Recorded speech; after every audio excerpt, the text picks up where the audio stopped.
Welcome to Seltzer Squad, the podcast about staying sober in the city, with your hosts, Kate Zander and Jes Valentine.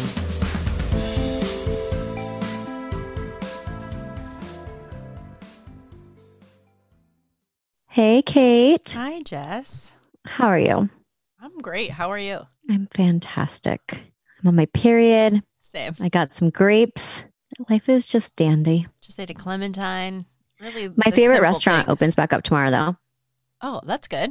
I'm really excited about that. Although I have not really been to a restaurant because I'm scared to go. Text me. But I love this restaurant so much and they don't do takeout. So I'm like very torn on what to do. But I think that restaurants in New York are just opening at 25% capacity. And this is already a really, really, really tiny restaurant. So I feel like I don't even know how they're going to afford to do it. They're probably only going to be able to have like 2 tables. But anyway, we're not here to talk about Blue Ribbon.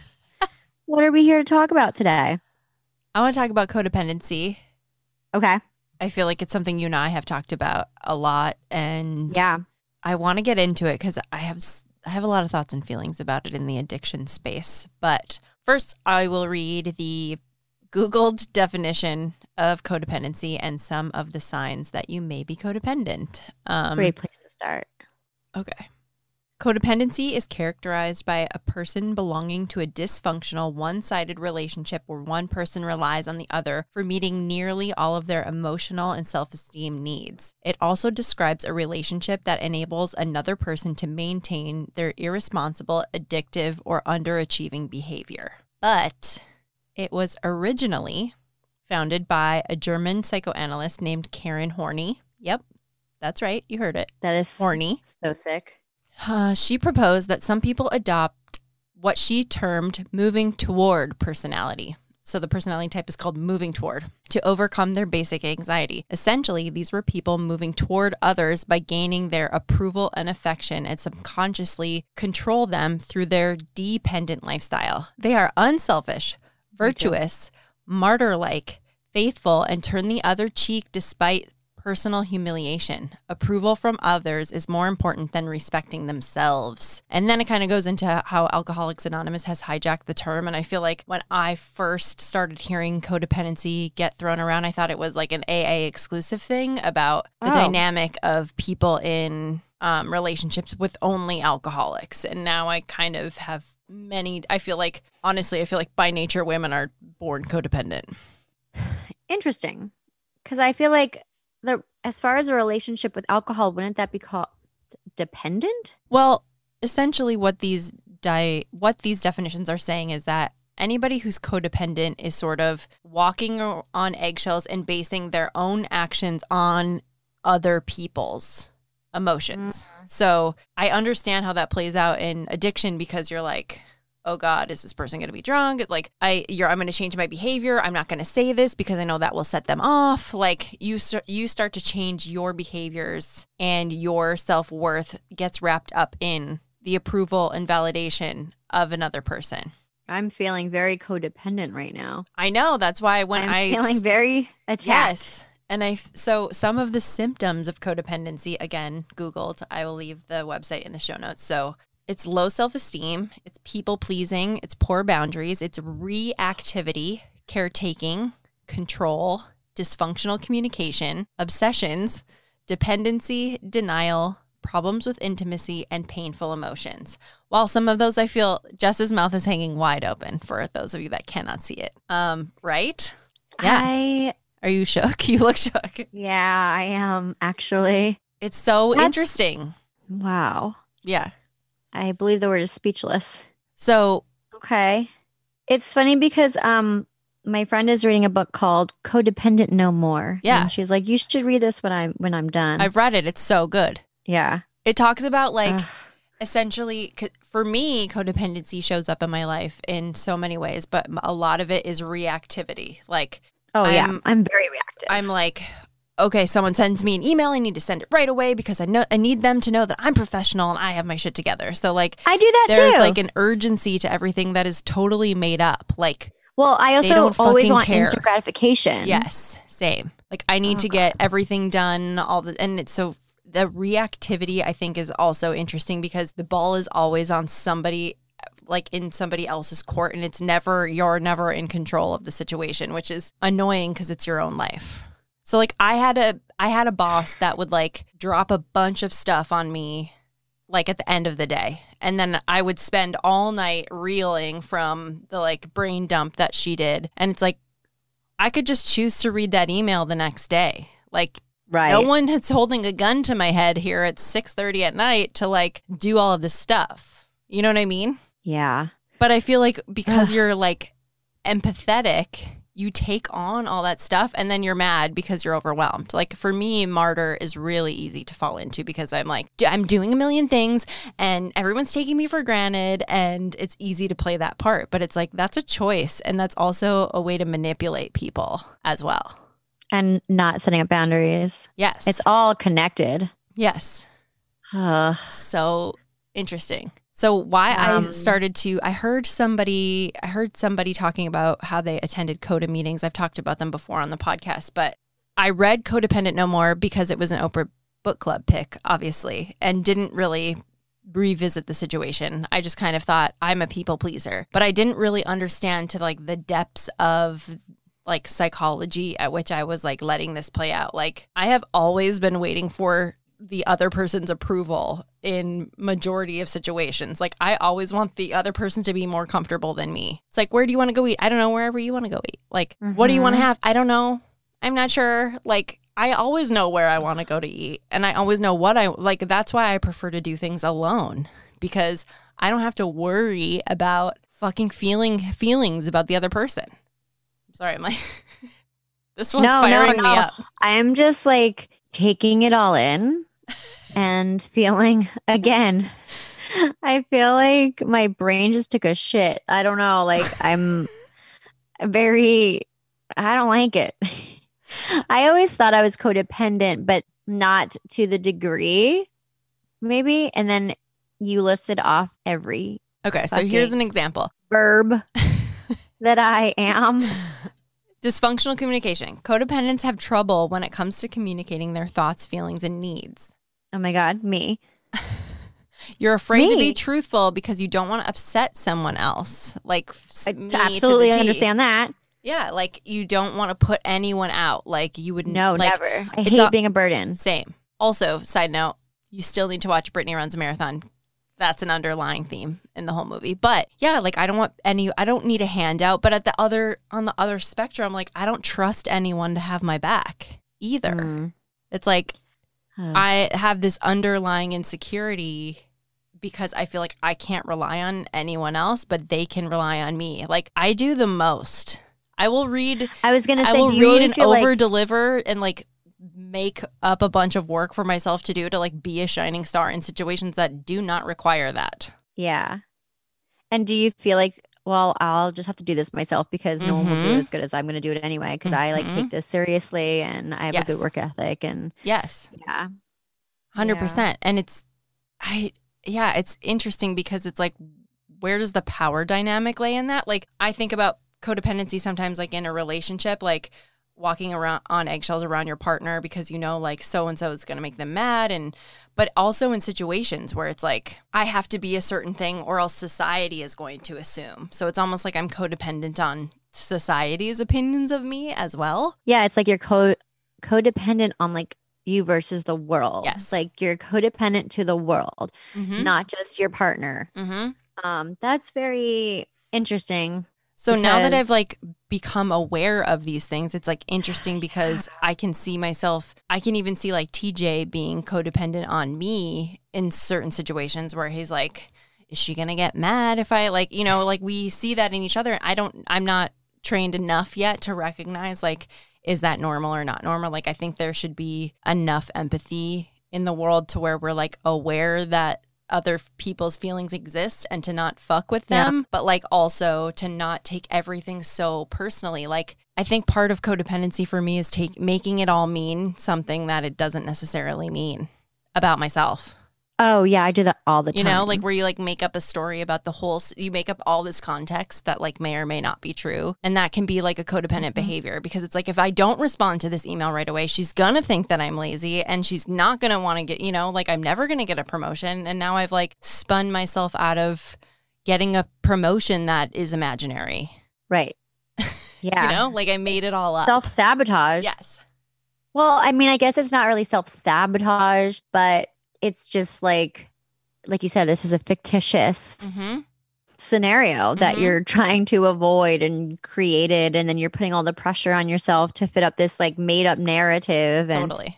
I 100% agree to all Okay. that shit. So, as defined by Wikipedia, codependency is proposed by the following criteria. So apparently if you have, what does it say? If you have 3 of these, oh, Jesus. Listen, guys, we're not professionals, but I am reading things off of Wikipedia, so who fucking knows? Okay. Proposed for the following criteria of this disorder.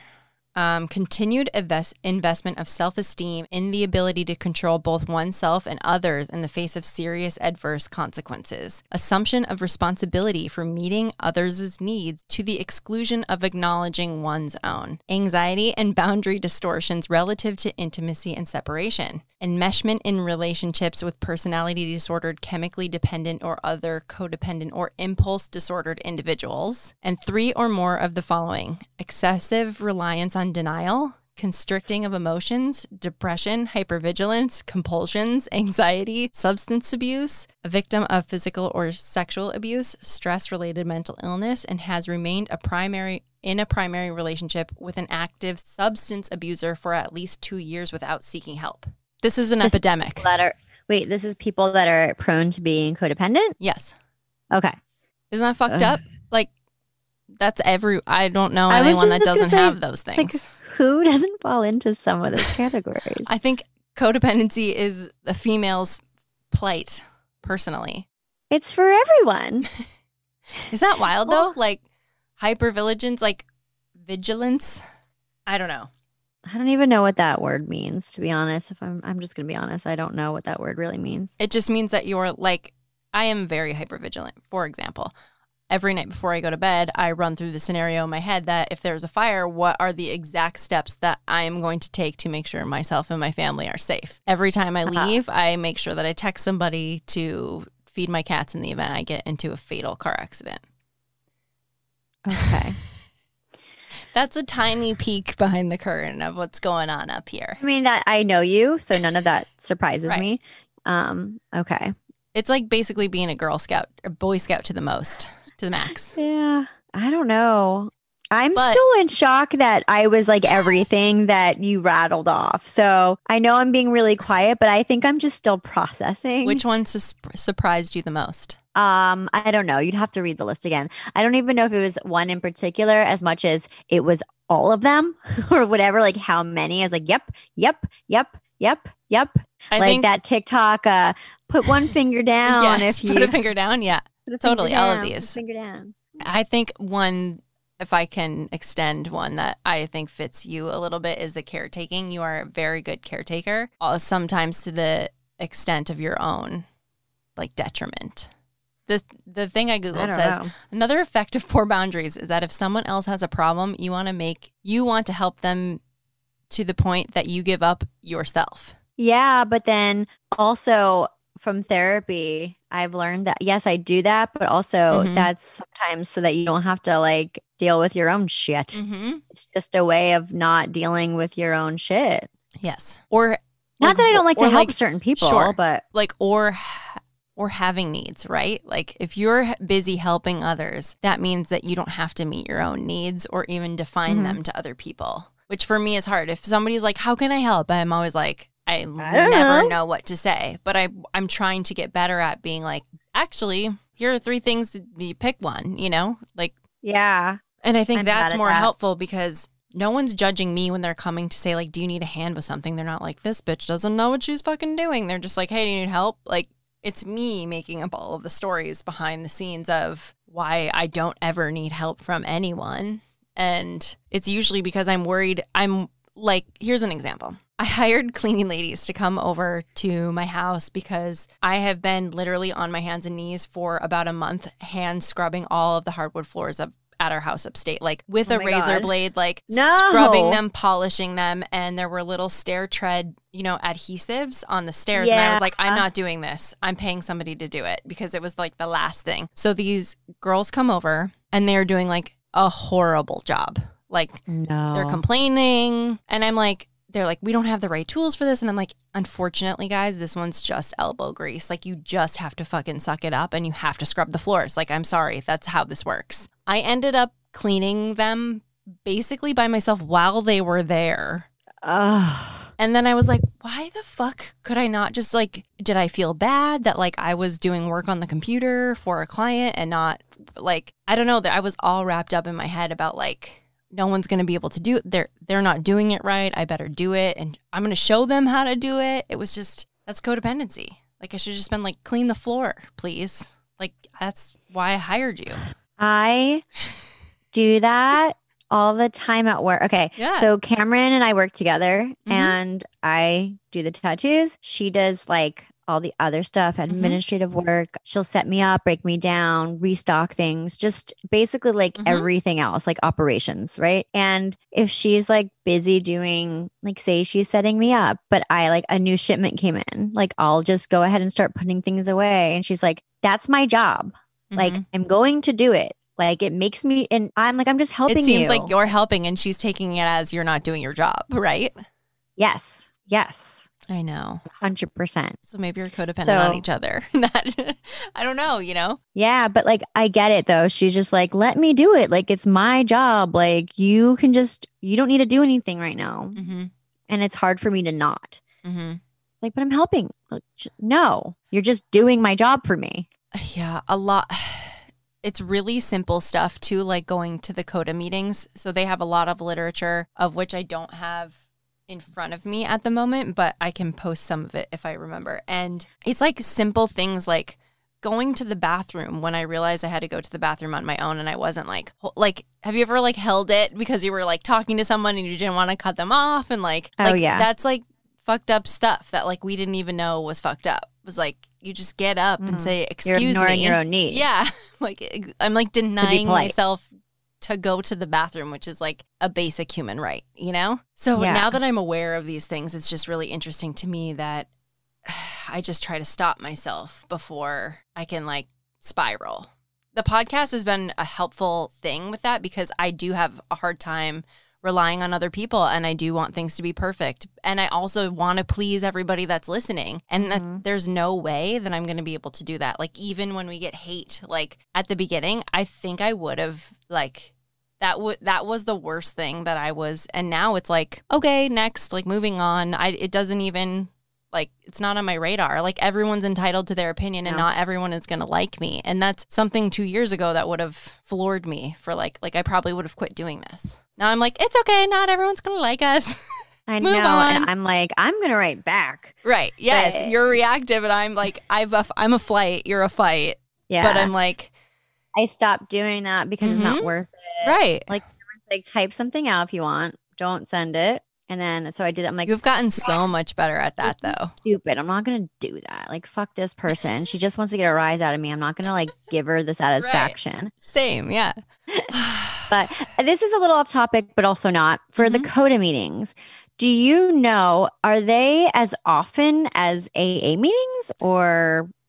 I was going to a weekly one, but I know that they it's like just like AA. They have a website where you can see all the places and all the times. I know it might be different because of CODA, but you can go to an online CODA meeting, I would assume. Yeah, I was just curious because it's so much easier. That's one good thing that's come out of all this for all the people that are new to recovery and they're like nervous about going to an AA meeting, which I totally get is daunting. You can just go online. You don't even have to have your video on, I don't think. No, I don't. I don't know. Something that is particular to sobriety, though, that I feel like a lot of us don't want to rock the boat when we're still hanging out with our friends that drink. Like we don't want to we don't want to be particular. We don't want to be a problem. We don't want to be a buzzkill. But it's like, hey, could you not rip shots if we're hanging out now? Like I don't drink anymore. Hey, like I feel like before I'd be like, oh no, it's okay. Like continue doing your cocaine, like it's fine. And now I'd be like you said in a previous episode, like I'd prefer it if you didn't, but I don't think I would have even had a voice. That wasn't an before. episode. That was you and me on the phone the other day. Oh, No, you said it about the girl taking your picture on the train. Like, I would prefer, it makes me uncomfortable. I would prefer it if you didn't. Like, that's major boundary stuff. Like, I feel like 2 years ago, we wouldn't have been able to say that, you know? Oh, no way. It would have either been a reaction of anger or it would have been, you know, that's it. Like, yeah, I would have said yes because I'm too weak to say no. You know, I'd be like, okay, well... I mean, I still like if someone's taking a photo and I can't like leave where I am, like they're like, oh, God, I keep saying like, I'm sorry. Say that we are on a subway car, which hasn't happened in years, and I can see that they're taking a photo of me. I'll like turn around and just like put the finger, like give them like the finger, but like subtly like behind. Cause it's like, I know what you're doing. I'm just acknowledging, like, I know what you're doing and it's not okay. And this is my way of letting you know I don't consent to this. Yes. But that's a whole other thing. I don't know. I haven't hung out with anyone that has been drinking like that.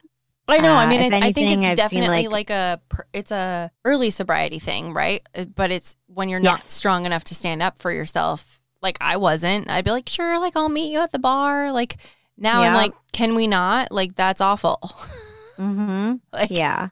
I don't want to go there. You know what I mean? I feel like you were like that when we started the podcast, but you already had 2 years under your belt. So that makes sense because that's where I'm at. Right.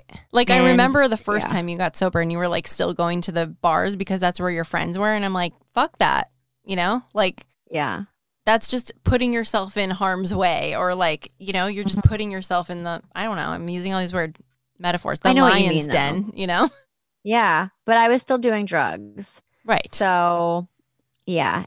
But like you said, I relapsed with alcohol and I never stopped doing drugs, and then I made that decision to get like sober again. And that's when I was like, nope, I'm not going to the bars.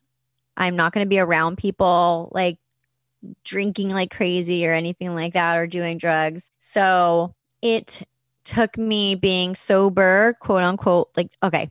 It took me being a non-drinker for a year, almost a year, and then relapsing and then being like, no, this did not work for me. I'm not going to like, and I really just, I wanted to be sober. I wanted it to work. Yep. So I had to put up boundaries and, 2 years later. Look at you now. Yeah, but I just think I wanted to breach the subject because I think it's something that we can revisit even as a part 2. And I would love to have a therapist on. I have somebody in mind who specializes in codependent relationships. And I would love to have them on. I wanted to point out that like codependency can occur in any relationship, work, family, romantic, peers, community dynamics. Like it's not just the addict and non-addict relationship or a romantic relationship that I think it often can be misconstrued and maybe misunderstood as I always much thought more of it prevalent as a that we thought. And it is, I mean, in theory, right? It's like your relationships with other people, but it's not just your romantic relationship. Like it's a dynamic that like, you know, I now look at it and I'm like, oh, I had codependent behavior towards my father for my whole life. Like still did until probably I started this podcast, was like afraid of him, like wanted his approval and permission about things. And I'm like in my 30s, you know? Yeah, I probably have that with my mom. But it's just interesting, like for myself, I'm like, where did this come from? Why? Was this a learned behavior? You know, did I learn it from somebody else who was codependent? And also I see it in myself now as like, this is like the need to be liked, to never fall too far on the spectrum of like and dislike that. Like for example, in class, we have a group class and we have to write about our observations about the class. So you have to like write about the people. And oh my God, that's so, I don't like that. Right. So I shared my paper with the class and and no one said anything. So it was in a group text and I was like, well, this is what I wrote. And no one said anything and no one validating me for like 45 minutes was literal torture. Oh, I believe it. Because nobody was like I was like, is this girl mad? Is this guy mad? Are these people mad? These people hate me. Like, they're mad at me for getting a good grade. They're mad at me because I use their name. They're mad at me because the professor likes me. Like I made up all of the stuff and was very aware of like my need to manipulate the situation to be liked. Like I was like side texting other students separately to like get validation, like, and I was able to like step back and be like, oh, this is fucked up. Like, it's okay to not be liked. I'm actually listening to a book called The Courage to be Disliked. So I'm hoping to work that out amongst myself. But it's like, I think part of that is codependent behavior. Part of that's being a middle child. Part of that's like, you know, wanting to go with the flow, social anxiety, I always all do of that it. too with like, okay, perfect Which is example. kind of like meddling, you know? So yesterday, the girl who lives upstairs came in the building and I heard her go, I am so fucking annoyed. And then I hear her walking around, stomping around, and I hear her talking. Mind you, I've never met this girl. I saw her in the hall once. That was it. I think that like, I don't know, she was down there when I was getting the mail or something. I was like, oh, hi. And I was like, I moved where I was sitting so I could hear her, but I'm like, did I do something? I know you like, yes. I'm that like, is such oh, a good fuck, example. I left that blanket. It's still in the, I'm like in the terrified dryer. of my neighbor upstairs. Yeah. And it's such a stupid thing. You know, like I do not know this person. She has no reason to be annoyed with me. Like, did the dogs bark too much? Did I leave I just remembered I have a blanket in the dryer that's been done. Just stupid shit. But you never know. Like I always make up the worst case scenario in my head. I do it all the time. That's why I hate text messages, especially with your partner, because I'm always like, what? I don't know how that was intended, but I'm going to get defensive and write something reactionary back. And it's usually ends poorly. Usually it's a little reactive. But yeah, I'm trying really hard not to be reactive, but it's really hard. It's 36 years that I have to unlearn of being reactionary. Yeah, it's a defense mechanism. Like, and I now like TJ very much has that. He is really defensive. And I'm less defensive because I'm trying to be more mindful of it. So I'll be like, dude, you don't have to be defensive. Like, I just made a comment or I asked you a question. Like, you don't have to validate whatever the fucking answer is. Yeah. Like, we're allowed to disagree, which is new. Like, I mean, hello, 5 years. But like, we're allowed to like, okay, got to do a mate. Does it feel like the roles reversed a little bit? I mean. No. Okay. Not necessarily, but it's. Okay. Yeah. So like, for example, I'm recording in a closet. We swapped closets. I need a workspace. My apartment's small, whatever. There was some old stuff that he had left in the closet and I listed it on Poshmark, not thinking anything of it. Like, okay, he hasn't touched this in a year. It sells in like 8 minutes. And I'm like, no. oh, I sold this. And I'm like packing it up. And he's like, how much did you sell? And I'm nervous to tell him how much I sold it for because whatever the price is, I know there's going to be a problem. Like, I know this. Oh, no. So I'm like, I'm not going to tell you. And he's like, he's so mad at me. Like, I can tell he's so What was it? So mad. It was something he fucking won in a raffle. Oh, okay. He didn't even pay for it. Okay. That's how come I was mad. That's why I was mad at him, because I was like, this is kind of yours. Like, you won it. You don't need it. You didn't use it. You don't even like it. So I was trying to get rid of it. And so he threw, I want to say that he threw a fit, but he didn't throw a fit. He just got very quiet. And I know that's when he's really upset. And then he calmly said, like, I'm really upset that you did that. And I think it's fucked up that you did that. And I wanted to fight with him, but I was like, okay, I'm going to concede on this one. I was like, okay. And I texted the buyer and I was like, I am very sorry. I cannot sell you this. And I removed the listing and I said to him, like, all right. And he was like, I can sell it for blah, blah, blah. And I was like, okay, sell it tonight then. Like, here you go. Like, good luck, you know? And he was like, but we were able to like laugh about it. I think it reached a point where like he got his way. I conceded. We didn't really make a compromise, but I was like, this is very small potatoes in the realm of a relationship. Like, we shouldn't be fighting over this fucking raffle prize. Okay. So I was like, and now we're able to look back on it and laugh. But like, he had boundaries. There was a lot going on there that like, it was a real symbol of how far we've come with all of the work that we've done and all the listening and communicating. Because in the past, I would have yelled at him. I would have listed it out of anger. I would have sold it. And then he would have iced me out for 3 days. And I would have secretly resented him, you know? Did he sell it? Did he sell it for the price he wanted? No, it is still not sold. Is it listed? Yes, we are in possession of the item. Okay. So really no one won. But we're able to look at the fight as like, that would have been a major, like that was the biggest fight that we've gotten into. And we resolved it relatively quickly and tensions ran high and we communicated, but we still both got mad. And that's okay. I would have been. Was it a joint? No, it was his. Like I took his item and listed it on the internet. I would have been pissed at you too. I would have been like, I would have fought you for sure. I'd be like, this is not yours to fucking sell. That's probably. But like, I'm married, so it kind of is my shit to sell. I don't know about that. I would have been like, you couldn't even ask me. You couldn't even at least have the decency to tell me you were going to list it. Here's the thing. If I would have sold it and he didn't even know I had it, listed it, sold it, he wouldn't even, he would have never have even known. Yeah. I believe that. 100%. Oh, I believe that. Would have forgotten it even existed. Yeah, that's for sure. I 100% believe that. So like, that's what's annoying about it is I'm like, I saw him see it when I was doing it and I was like, well, fuck. Well, guess what? So I don't know. We're learning how to fight fair, though. At least, like, yeah. What I liked about the fight was like we both had strong emotions. We both communicated the strong emotions, but we're able to like laugh about it and resolve it. Even though it's not really resolved, we're still able to like look at that as like not a deal breaker. Whereas in the past, like we would have fought about that for probably 4 days. Yeah, I would have like got a hotel room somewhere. Like that's how that would have. Oh my God, that would have like snowballed into something way bigger.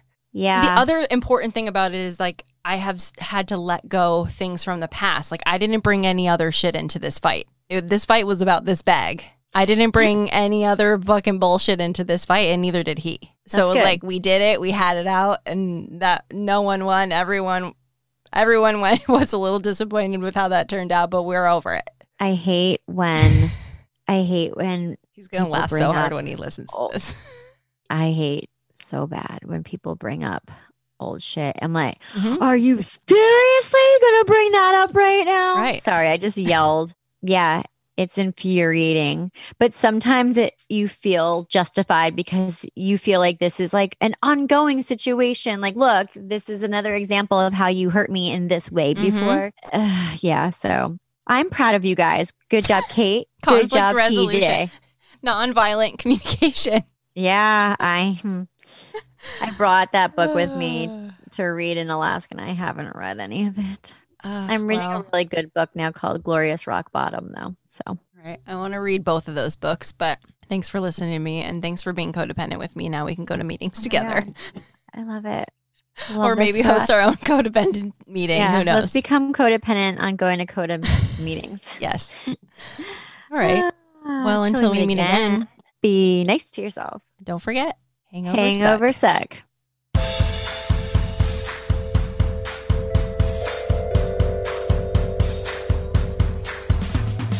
Thanks for listening. Don't forget to rate, review, and subscribe to this podcast. Every review helps other listeners find us. Music by Dead Go West. Art by Kate Sander. For show notes and resources, check out seltzersquad.com.